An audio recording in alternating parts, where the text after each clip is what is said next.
Good morning, welcome to Old Warden and the Shuttleworth collection. I've been asked to give a talk on the Mew Gulls and specifically about Alex Henshaw, who is completely linked to the Mew Gull, but also to Spitfires and several other aircraft in the collection. So I'll start off with a little bit about Henshaw, and then we'll go into the details about the Mew Gulls and the two we got here today. Henshaw was the son of a businessman in Lincolnshire. He took up flying because his father didn't want him to go motor racing as he thought it was too dangerous. His father insisted he wore a parachute, which he ended up using fairly soon in his flying career when he was flying an Arrow Active. We have an Arrow Active in the collection. Unfortunately, the aircraft crashed, he survived and carried on flying. He then ended up with a Compra Swift, which he used to race, and he flew that down to Egypt to go in an air race, as you did.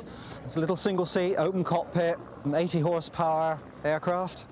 He then sold that and bought a Leopard Moth. Again, we have a visiting Leopard Moth here today, which you'll see parked out on the crowd line. He entered some races with that, but the Leopard Moth wasn't particularly fast. The races of the day were handicap races, so it didn't really matter if you had a slow aircraft, you could still win. You might have a 200-mile-an-hour aircraft, but you could be beaten by something that could only do 80 miles an hour. The handicappers tried to set the times so that all the aircraft taking part in the race crossed the finish line at the same time. So when you had a fast aircraft and you were doing 200-mile raced laps, you might find the fastest aircraft will be sat on the ground as the other aircraft do 2 or 3 laps overhead before you even start to take off. Anyway, Henshaw caught the racing bug, and in 1936 Percival built 4 race aircraft called the Mew Gull. This one here is an exact replica as it was when it left the factory and was raced very successfully by a competitor of Henshaw, Gardner, in 1937. The aircraft was built to try and show you, the public, what they were actually like before they were modified and customised, much like Formula One racers do today. Every race they tweak them. Every race they do something to try and beat the handicappers, make it go a bit faster. Henshaw's Mew Gull, which is XF, the white one, which should be flying overhead in a bit and hopefully will taxi back in before I finish the talk, is very heavily modified. Henshaw bought the aircraft, he raced it, realised it wasn't as fast as the others, and commissioned an engineer called Cross, who was based down in Kent, to modify the aircraft and make it faster. Cross said for the sum of £250 he would guarantee a 30-mile-an-hour increase in the aircraft speed. He made a massive loss on promising that. But what he ended up doing, he bought one of the Gypsy R engines which were fitted to the Comet racers. Again, the collection has one of the original Comets. Today it doesn't have the R engines because they were fairly unreliable. They were racing engines, tuned up to try and get as much power as they could out of them. But Henshaw fitted one of these, and Cross then did some further tinkering and tweaked it even further. So the engine was producing something like 60 or 70 horsepower more than the standard engine. They also played around with propellers. At that time, variable pitch propellers were starting to be used. De Havilland developed their variable pitch propeller, which is same as fitted to this aircraft. But the French, a company called Ratier, developed their own variable pitch aircraft propeller. On the Comets, originally, that was just a 2-speed propeller. And what they would do, they would pump up a little air cylinder on the front of the propeller, which would hold the propeller in fine pitch. As the aircraft increased speed, it would get to a certain point, and the air would be bled off and it would go into coarse pitch, which is what you need for high speed. It wouldn't go back into fine pitch. So then, if you had to do a go-round on the Comet, you were very limited on power if you're carrying full fuel load. They weren't very popular, but that was what was available. The propeller itself was very efficient, more efficient than the de Havilland propellers. And quite quickly, Ratier developed an electric version of it. So they had an electrical variable pitch propeller, so you could vary the pitch with an electric thing, which meant the Mew Gulls then had to carry a battery to be able to just drive the propeller. Up until that point, they had no electrics whatsoever. They had no radios, they had no electric starts. They were racing aircraft. You didn't carry anything you didn't need. But such was the performance increase that the Ratier gave, something like 10 miles an hour on top speed compared to the de Havilland propeller, that the race guys wanted to do it. But race rules then came in. If you raced in the UK in something like the King's Cup, you had to use British-made engines, propellers, and major components. It was designed to showcase the British aviation industry, not the French aviation industry. So for the King's Cup races, they swapped the propellers back. And one of the things that was unusual about the XF at the time is it had a very, very long pointed spinner on it and a strange nose bowl which was much longer, and a modified propeller crankshaft which extended it. And for some time we couldn't work out why that was. And what it was done so they could quickly swap between one propeller and the next. The Ratier propeller had a longer boss and sat much further forward, and that was the one with the very pointed spinner. The de Havilland propeller was shorter, so it would fit the same cowlings. They made a spacer up and they put a spacer in between, and that's why sometimes you see the differences, as particularly if you go on the internet and you look at XF. Gardner also had one of those propellers, but most of the time he flew it with the de Havilland propeller because he was really taking part in the UK races. Once they'd developed the aircraft and Henshaw had gradually got more and more speed, he got it to the stage where it was going okay, but they wanted even more. So they then decided, if we lowered the frontal area of the aircraft by chopping the canopy down, so basically what they did, they took 6 inches off the top of the canopy here, lowered it right down so it had a very small windscreen, with the intention of trying to increase the speed. We've since found that actually didn't do anything. It's actually made the aircraft slightly slower. For some reason, XF now, with the same engines compared to the original Mew Gull, is slower with the standard engines. And there's various times that Edgar Percival, who designed the Mew Gull, would not speak to Cross and Henshaw and actually threatened to sue them for using the name Mew Gull because they modified it so much. He said, you've destroyed a beautiful aircraft. When XF was rebuilt in the 70s and brought here, Henshaw, Cross and Percival were still alive. Percival would not come along to the aircraft opening day when Cross and Henshaw were here. He still held a grudge against them.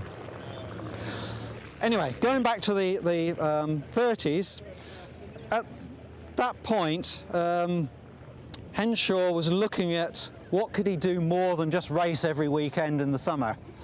And various records have been set to Cape Town and back.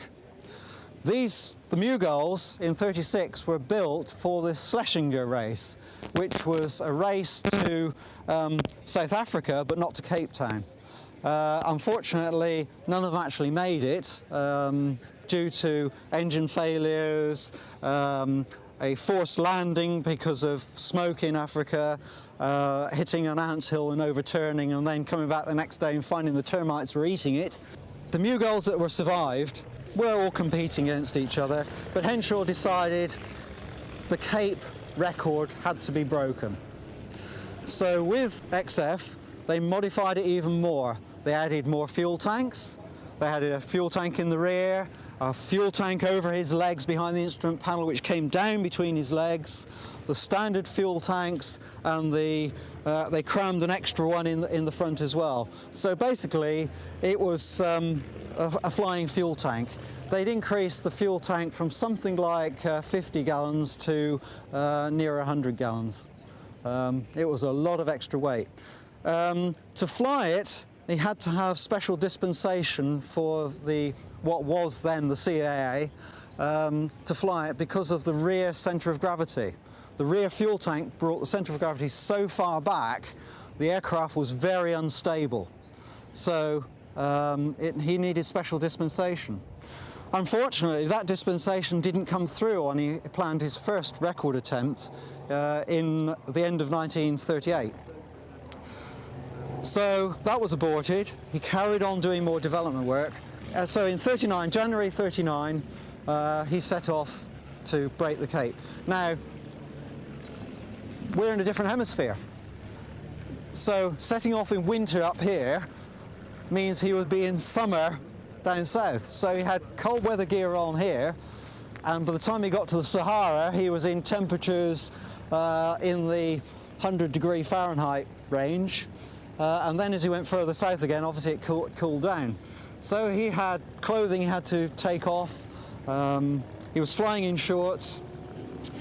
But the Mew Gull, they weren't sure what route to take. There's an east route and a west route. So he and his father, who he called Pops, bought a Vega Gull. And there's a Vega Gull we should be visiting here today, which is the last flying Vega Gull. And a brand new aircraft, they set off from de Havilland's and said, let's go to South Africa and we'll go and tour all these different airfields and have a look to see which is the best airfield and what to do.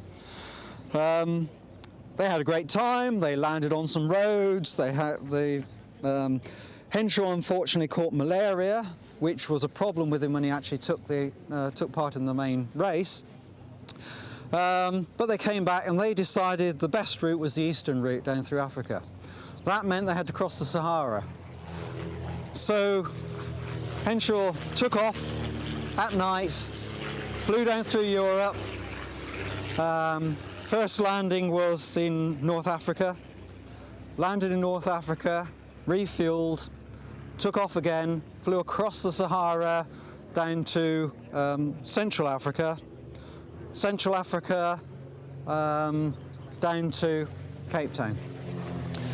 Now there's a problem when you're flying in Africa, and that's called the tropical convergence zone. Basically, the winds in the north go one way around the planet and the winds in the south go the other way around the planet, and where they meet in the middle you get thunderstorms. Very, very bad thunderstorms. Lots of thermals, and when he was racing down through there he hit the thunderstorms. So at stages he was flying in this little aircraft in thunderstorms, which we in light aircraft and even airliners now avoid, being thrown around, flying on instruments and dead reckoning whilst with no GPSs, no radio navigation aids. He carried a radio because the French insisted if he came down the Sahara he had to have a radio to be rescued. That was in a locker behind him, so he couldn't get to it in flight. It was purely there if he came down. But he managed to do it. He landed in South Africa, and unlike the recent record, record that broke his when he set him in 1939, he then had a meeting with the Air Board about setting up some civil airline flights to South Africa. So not only had he just flown 24 hours all the way, non-stop all the way down there, had very little sleep, had a meeting, then had to fly all the way back again. So his time on the ground was longer than was intended. The aircraft fueled up and off he came on his way back. And it was very much a repeat of the race going down, hitting the thunderstorms, getting thrown around all over the place. Unfortunately, his malaria flared up on the way back, and he really suffered quite badly. So much so that when he arrived back in Gravesend, he was covered in blood from nosebleeds and being thrown around in the aircraft. They had to lift him out of the aircraft. But he set a record. That record was not broken until about 5 years ago, and it was only broken by a very small margin. And that was an aircraft, it was a home-built aircraft, it was the same sort of power aircraft, but it had GPS, autopilot, you name it, it had everything in it. But the big problems he faced with trying to break the record compared to what Henshaw is, in Henshaw's day, Africa was French or British. I'm British, you will look after me. Here's my passport. And they had RAF bases, people would look after them, there were settlers there who would come out and feed you and do whatever you needed. Nowadays, very much difficult, and trying to get fuel in Africa because most airfields now use jet. They have turbine, they don't have piston aircraft, and trying to get fuel is very difficult. That's Henshaw up to the war, and the Mew Gull's up to the war. Henshaw, when he came back, needed a job. War was looming, so he was recruited by Supermarine to be a test pilot. Quite interesting, a lot of the record breakers of the pre-war period did not go into the forces. They became test pilots or ferry pilots. The problem was they were a bit older than the graduate pilots coming through, and they also tended to be very difficult to control, I think is the best way of describing them. They were, you know, they did what they wanted to do, not what the RAF wanted to do. Scott and Black, who set the record in the Comet going to South Africa, he was cashiered out of the Air Force about 4 times. Finally, he ended up being a ferry pilot. Henshaw was in the Supermarines. They posted him to Castle Bromwich, where he personally test flew nearly 50% of the Spitfires that were built.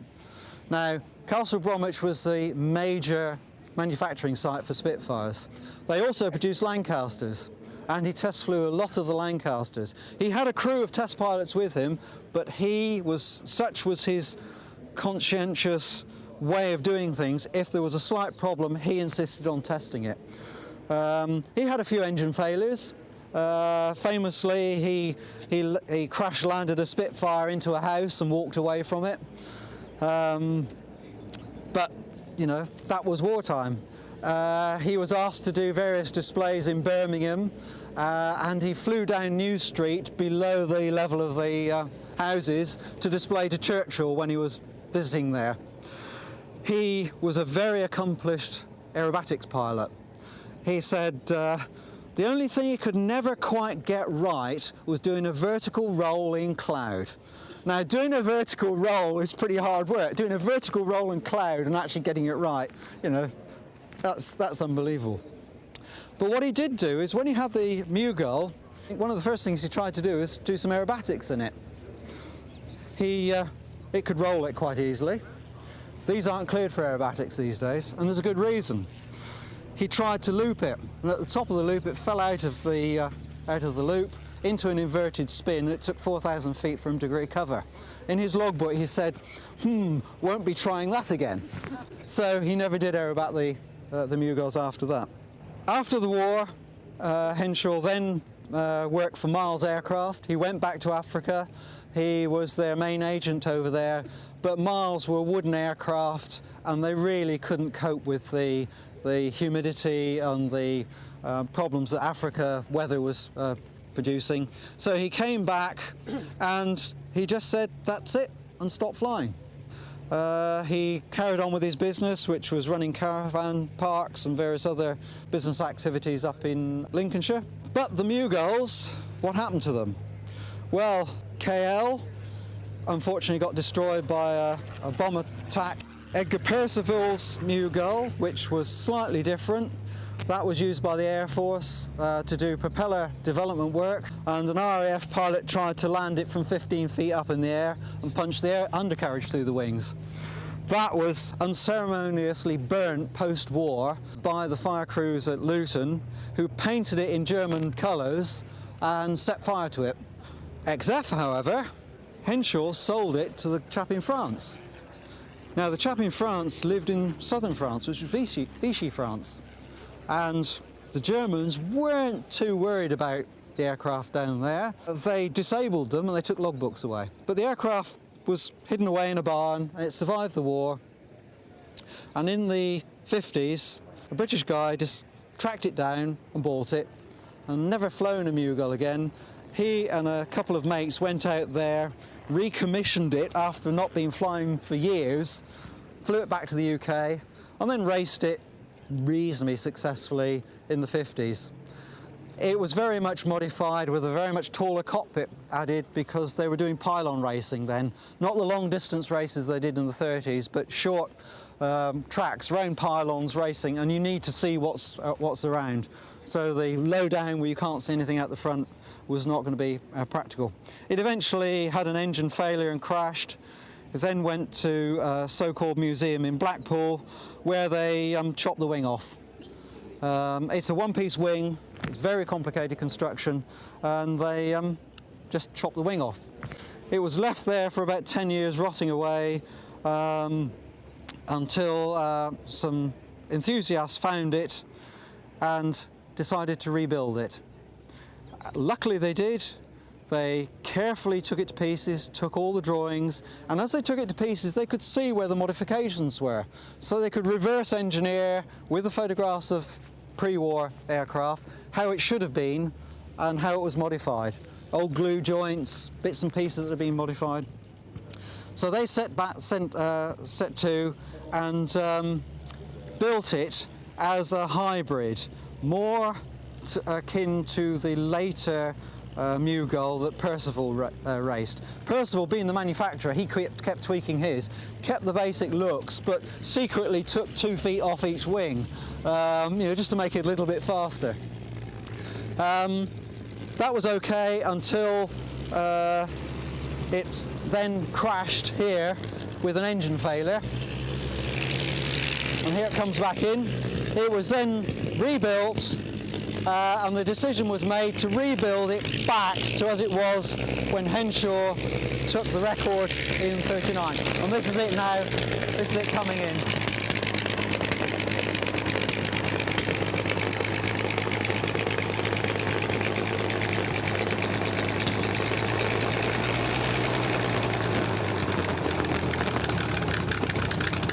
Now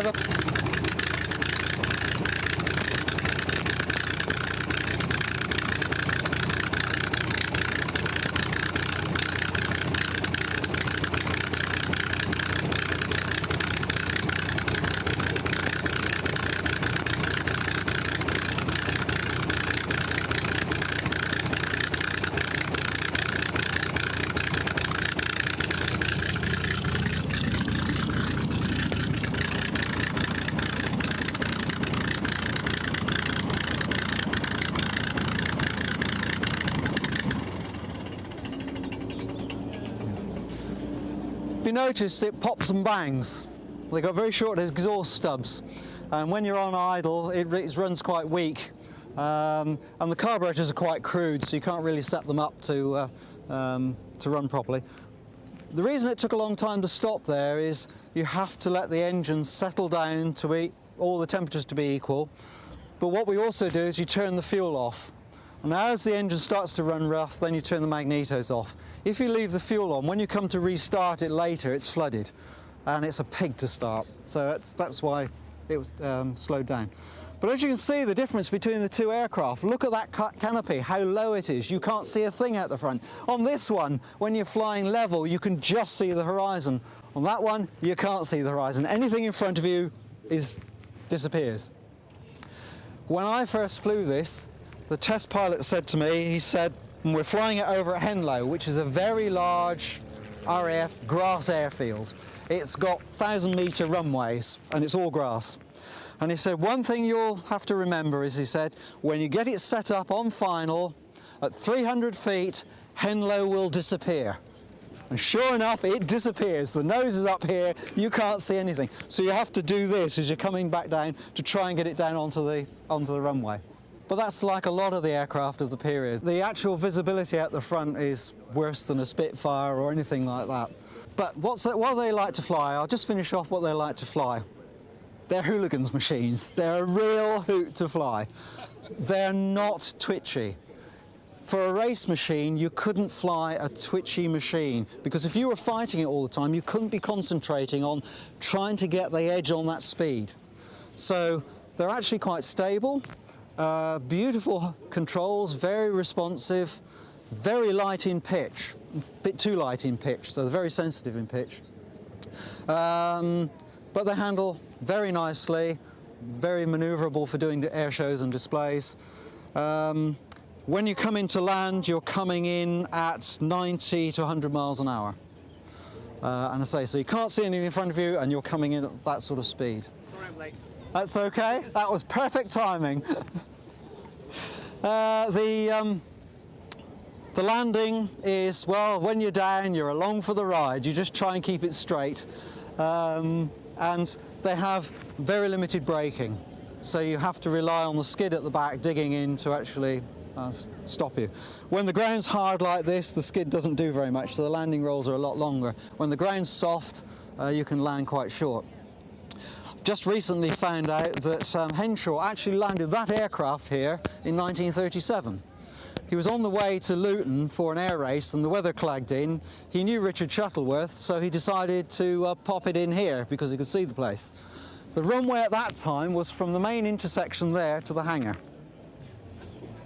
And he managed to land it. None of us here could do that these days. But, you know, he was a race pilot, he was a very skilled pilot. I think he was very lucky, but yes, he managed to get the thing in. Takeoff on the things is fairly benign. They don't swing very much. Once the tail's up, you can see a little bit in front of you, but as soon as the tail's up, it's airborne, and it climbs. You can climb at a very steep angle if you want to. Climb at 2,000 feet per minute. In the cruise, they cruise at about 200 miles an hour. Top speed is 265 miles an hour, and Henshaw, with the race engine and the modifications he did to it, with the Ratier prop, managed to get straight and level about 250 miles an hour, which was faster than a Hurricane at sea level. So they were pretty fast rocket ships. But as soon as you modified it back to these propellers and the other engines, the speeds just dropped back down again. I would like to find a Ratier prop. Unfortunately, no one knows where there are any, so... Right, thank you very much. Thank you.